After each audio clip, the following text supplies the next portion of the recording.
Assalamualaikum. Udah langsung aja deh. Lo tau insting gak insting?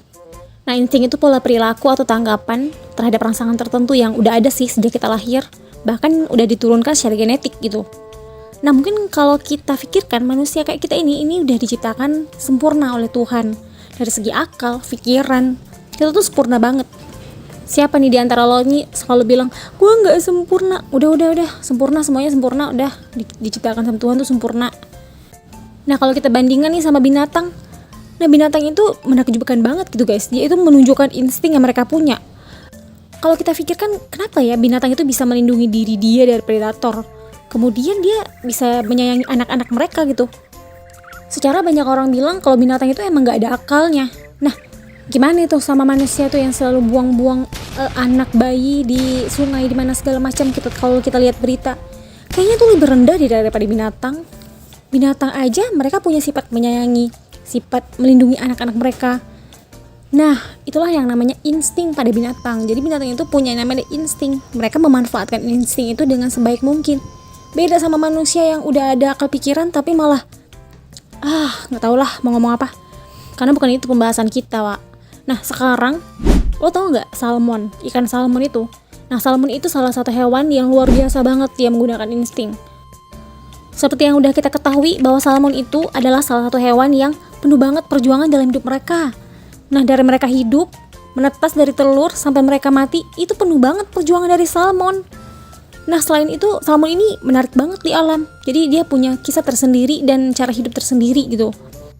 Masih ada nggak yang dari lo nggak tahu salmon? Jadi spesies salmon ini banyak banget ditemukan di seluruh dunia yang berasal dari Samudra Pasifik sama Samudra Atlantik. Dimana ikan salmon ini dia tuh punya keluarga atau family, namanya itu Salmonidae. Kalau lo belajar biologi lo tahu tuh family Salmonidae. Jadi itu keluarganya.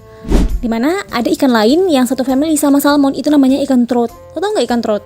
Sama sih, cuman bedanya kalau ikan trout itu dagingnya agak lebih merah daripada si salmon ini kalau kita lihat secara fisik gitu. Tapi perbedaan lain itu pada migrasinya. Selama ini kan kita kenal ikan salmon ini hidup di laut. Tapi sebenarnya ikan salmon ini juga hidup di air tawar. Jadi salmon ini dia mudik guys. Jadi kampung halamannya itu di air tawar atau di sungai. Kemudian dia itu bermigrasi atau dia itu merantau ke laut untuk hidup. Kalau dia udah mau bertelur atau udah mau bereproduksi, nah tuh pulang dia ke kampung halaman. Berat banget hidup lu salmon. Tapi kalau dipikir-pikir, kok bisa ya salmon itu kembali ke tempat yang sama di mana dia itu dilahirkan dulu. Nah, itulah yang namanya insting. Jadi dia itu menggunakan insting sama menggunakan magnet bumi buat balik. Jadi salmon ini nggak butuh maps dia. Nggak butuh maps untuk cari alamat pulang ke kampung, dia nggak butuh. Bayangin aja kalau salmon itu kayak cewek pakai maps. Bisa-bisa bukan balik ke kampung halaman, malah dia tersesat ke laut lain. Sorry ya guys, gue ngerosting diri gue sendiri sih. Soalnya gue juga gitu. Oke deh, gue mau cerita. Jadi lo denger ya. Denger baik-baik tentang salmon nih. Jadi siklus hidup salmon itu dia itu bermula di perairan tawar atau di sungai. Nah, di sini mereka menganggap tempat teraman untuk mereka bertelur. Di kampung halaman sih. Nah, itu paling aman tuh. Jadi biasanya salmon betina itu dia itu bertelur sekitaran 1.500 sampai 10.000 telur lah. Banyak juga ya telur salmon. Nah, kalau telur mereka udah menetas, itu awal mulai kehidupan salmon tuh bakal dimulai. Jadi perjuangan salmon itu bakal dimulai sejak mereka kecil guys. Udahlah dia itu yatim piatu. Kesian banget hidup salmon. Jadi kalau anaknya udah menetas yang masih berwarna-warna merah gitu, itu anak-anaknya bakal berenang di hulu-hulu sungai di bebatuan kerikil. Comel pula lah anak salmon yang aku tengok. Nah, udah beberapa minggu anak salmon ini udah kuat guys. Jadi dia udah kuat berenang menjadi ikan kecil. Nah, maka anak-anak salmon ini dia akan menjelajahi sungai, berenang menjelajahi sungai, dia mencari makan. Apa yang dimakan? Ya, dimakan adalah plankton. Nah, disinilah salmon itu bakal mulai belajar mengenai kehidupan.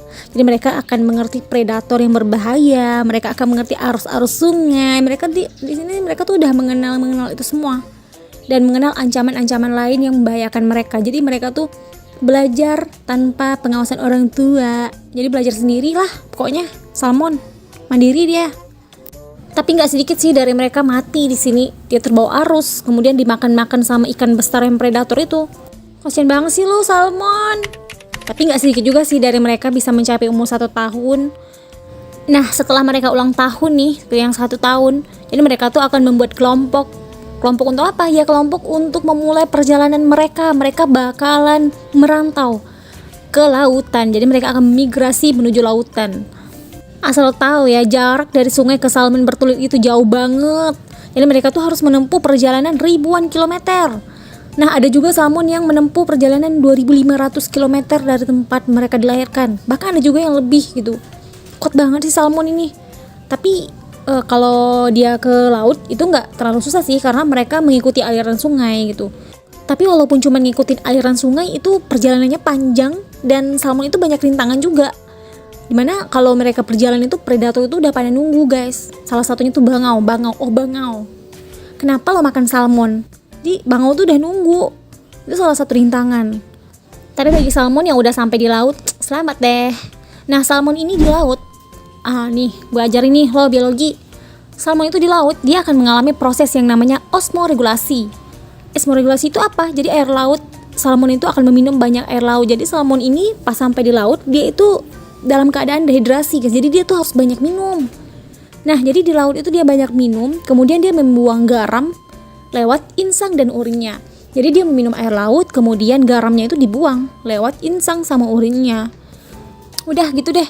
Nah, setelah sampai di laut, maka salmon ini dia akan menjelajahi seluruh lautan ini untuk melanjutkan kehidupannya. Biasanya salmon ini ya menghabiskan waktu sekitaran 6-7 tahun sih di laut. Lama juga ya lu salmon ngerantau.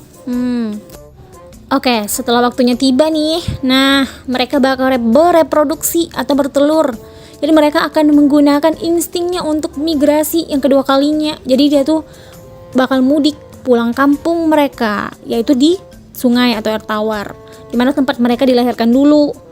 Memang sih masih menjadi sebuah misteri gimana sih dia bisa mengingat tempat awal mereka dilahirkan dalam kurun waktu tahunan. Tapi udahlah, biarlah salmon yang tahu ya. Kalau gue bisa nyamar jadi salmon, gue nyamar deh. Gue penasaran banget gimana dia ngingatnya. Udahlah. Oke, biasanya di musim gugur itu bulan-bulan September, November ya. Nah, itu adalah waktu yang tepat tuh bagi salmon buat bermigrasi atau mudik. Tapi apa lo tahu? Kasian banget sih. Jadi perjalanan dia mudik atau kembali ke sungai itu, dia harus melawan arus sungai yang deras. Itu lama banget, selama berminggu-minggu. Dan lu tahu udah sampai di air tawar, mereka tuh nggak makan lagi. Dia tuh berhenti makan dan dia tuh mempersiapkan tubuhnya itu untuk bertelur. Tapi kok dia nggak metong? Nah, kenapa dia nggak mati? Jadi dia itu punya yang namanya cadangan makanan atau cadangan lemak yang disimpan di tubuh mereka. Itu selama di laut kemarin mereka menyimpan. Makanya itu saat bermigrasi atau saat mudik, tubuh salmon itu berubah jadi warna merah. Kalau lu pernah lihat nih video-video tubuh salmon itu menjadi warna merah saat dia berenang bermigrasi melawan arus sungai. Nah, itu karena mereka tuh nggak makan, jadi cadangan lemaknya tuh udah kepake. Akhirnya pigmen yang mengubah daging mereka warna merah itu mengubah kulit mereka. Nah, jadi seperti itu guys. Tapi yang namanya nggak makan, ya lama kelamaan salmon ini bakal melemah. Ya gimana? Cuman ya mereka harus tetap semangat sih, karena di depan masih banyak predator-predator yang udah nunggu. Salah satunya tuh si beruang. Banyak nih salmon yang mati di sini karena kalah dan menjadi santap lezat nih untuk para predator ini. Tapi ya buat mereka yang selamat, mereka akan melanjutkan perjalanan ke sungai, ke hulu sungai yang tenang ya, untuk mereka menitipkan telur-telur mereka. Setelah sampai mereka di sungai, maka salmon betina ini akan mulai bertelur. Dia akan mencari celah-celah kerikil untuk meletak telurnya di bebatuan dan di air yang tenang agar telur mereka itu dapat suplai oksigen yang cukup. Setelah mereka selesai bertelur, kematian bakal terjadi. Jadi salmon tuh bakal mati setelah mereka bertelur. Ya kenapa ya? Karena mereka nggak makan dan mereka terlalu lelah di perjalanan panjang. Mereka berjuang untuk sampai ke sungai itu nggak mudah. Sehingga setelah mereka bertelur ya mereka mati.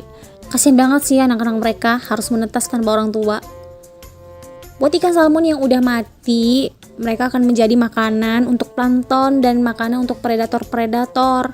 Nah, plankton inilah yang udah makan daging si salmon ini akan jadi makanan untuk anak-anak mereka ketika anak mereka udah menetas. Nah, jadi itulah kisah dari salmon. Jangan lupa subscribe deh ya. Subscribe.